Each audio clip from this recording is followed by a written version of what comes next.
नमस्कार, मैं ईशा साहू और आप सभी का स्वागत है दैनिक चिंतक में। 1 जून 2022 भिलाई संयंत्र में एक ऐसा हादसा होता है जिसमें परमेश्वर और राहुल बुरी तरीके से झुलस जाते हैं, जिसमें राहुल की मौके पर ही आग की चपेट में आने से मृत्यु हो जाती है। पर परमेश्वर जो लगातार 1.5 से 2 साल से सफ़र कर रहे थे, क्योंकि उनका जब उन्हें उपचार के लिए सेक्टर 9 अस्पताल लिया गया था, तब उन्हें बताया गया था कि वो 85% उनकी बॉडी जल चुकी थी, जिनका इलाज लगातार वहाँ चल रहा था सेक्टर 9 में, जिसके बाद में आज उनकी मृत्यु हो जाती है, जिसके बाद उन्हें सुपेला अस्पताल लाया जाता है। जिनके तो हमारे साथ अभी मौजूद हैं उनके परिजन, जो साथ में जिस वक्त काम कर रहे थे, और साथ ही उनके परिजन भी हैं, तो उनसे हम बातचीत करेंगे और जानेंगे कि कैसा वो मंजर था जिस दिन ये सब पूरा हादसा पेश आया था।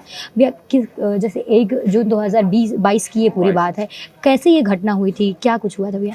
हम लोग चार जन काम कर रहे थे। 4 जन काम, 2 जन नीचे चले गए। मेरे भाई और मेरे उस्ताद नीचे चले गए 2022 में। तो जब वेल्डिंग करने गया तो मेरे उस्ताद के जूते में आग लग गया। आग लग गई तो मेरा भाई उसको बुझाने चले गया। तो दोनों भाई दोनों जलना चालू हो गया। तो उस्ताद को ज़्यादा आग लग गया, तो उस्ताद वहीं जल गया, सिर्फ बेल्ट खोल नहीं पाया, और मेरा भाई जल के नीचे गिर गया।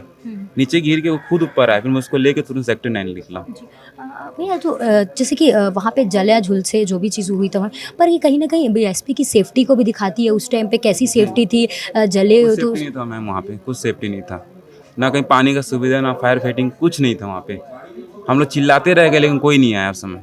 क्योंकि उस समय होगा जब आग लगी होगी, उनको पता चला होगा, जब परमेश्वर नीचे आए होंगे, उस बीच में एक ऐसा समय होगा कि आग बुझाया जा सके, नियंत्रण ले जा सके, ये सब चीज़ शायद वहाँ पे पॉसिबल थी। उसके बाद भी वो चीज़ नहीं हो पाई, तो कहीं ना कहीं सुविधा ही नहीं था मैम वहाँ पे। जैसे वहाँ फायर लाइन का सुविधा रहना चाहिए, जैसे वेल्डिंग चल रहा था वहाँ फायर लाइन रहना चाहिए, वहाँ कुछ नहीं था ऐसे। कुछ नहीं था सुविधा। मैं हर चीज़ खोज के देखा कि अपना भाई को बचा सकूँ।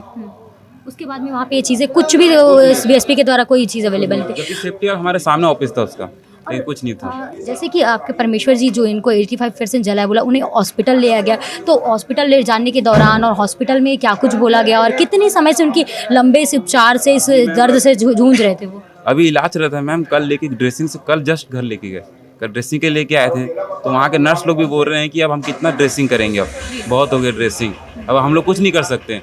ये SI वाले भी हाथ उठा दिए और BSP वाले भी। अभी बीच में फिर पैर के लिए भर्ती किए थे, तो ठेकेदार में करवाया था, पैसे में करवाए थे। अब कोई मदद कहीं से नहीं मिल पा रहा है। तो जैसे कि ये करीबन 2 साल के लंबे समय की इलाज चल रही थी, वो जले हुए थे, झुलसे हुए थे, बोले कि ड्रेसिंग करता था, मतलब हॉस्पिटल वाले भी ड्रेसिंग के लिए हो गए थे। कितने बार ड्रेसिंग होती थी उनकी? हफ्ते में 2 बार। हफ्ते में 2 बार आप उनको लेके जाते थे कि उनका लेके आते थे? हाँ, मैं लेके आना जाना करता। उनके परिवार में और कौन कौन है जो उनका सेवा पानी कर पाता हो? एक माँ है, मिसेस और एक बच्चा है, बाकी कोई नहीं। पिताजी कुछ पहले ट्रेन हादसे में खत्म हो गए। तो क्या कुछ आप प्रशासन से मांग करना चाहेंगे, क्योंकि कहीं ना कहीं ये बीएसपी की लापरवाही भी थी कहीं ना कहीं, और अगर बीएसपी के कर्मचारी हैं तो कुछ ना कुछ उनसे आपकी उम्मीदें होंगी, तो उनके लिए क्या कुछ आप? जो माँ है, जो पैर से चल नहीं पाती है, अब वो कहीं कमा नहीं सकती है मैम। एक बच्चा है, बीबी है, और घर में कोई जेंट्स नहीं है। अब घर में कोई जेंट्स बचा भी नहीं मैम ना। प्रशासन, विधायक, ना पार्षद, कहीं से कोई मदद नहीं है, सिर्फ बोला जाता है बस, मदद कहीं से नहीं मिला है।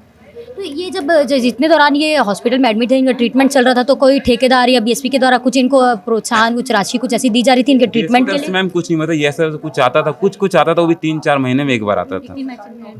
तो अब उनसे क्या आप मांग करेंगे कि इतने कुछ घटना हो गई, क्योंकि उनके पीछे अब कोई नहीं रहा उनके घर को संभालने के लिए, तो उनके लिए क्या बोलेंगे? जी मैम, मिले कुछ अच्छा, जो घर पाल सके, जो उनके साथ में जो जिनका डेट हुआ था उन्हें नौकरी मिली हुई है, और उनके बच्चे को जो शिक्षा का सब चीज़ का परवेश किया गया है, उसका ये भी आप, इनके घर में तो अब कोई भी नहीं है, इनको भी उस चीज़ का उपलब्ध हो।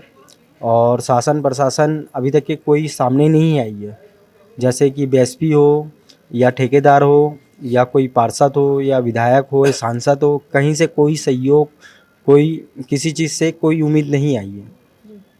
हमको उससे किसी से कोई मतलब नहीं, पर जो उनकी मम्मी है, बच्चे हैं, उनका उस जगह में हेल्प होनी चाहिए। हमको खाली इतना ही उनसे आशा मदद की द्वार है, और उससे ज़्यादा हमको कुछ नहीं चाहिए। उनकी उम्र कितनी साल रही? उम्र 28 साल, और जब हुआ था 26 साल। 26 साल। हाँ। जी, तो परमेश्वर महज़ 28 साल के थे जब इनके साथ में ये दुर्घटना बीती थी। तो करीबन वो 26 साल के कुछ ही महीनों पहले उनकी शादी हुई थी और अब अपने पीछे उनका एक 13 माह का बच्चा है और उनकी माँ है। तो इसी पूरे चीज़ों को लेकर उनके दोस्तों, उनके परिवारजनों का ये कहना है कि जब राहुल की मृत्यु हुई थी उसी समय तब उन्हें नौकरी और प्रशासन दिया था। तो इनकी भी परिवार को कहीं न कहीं जो शासन प्रशासन के द्वारा जो सहायता मिलती है वो मिले और उनकी जो घर के उनकी माता, जो बुजुर्ग माता है और उनके बच्चे, उनका पालन पोषण अच्छे से हो पाए।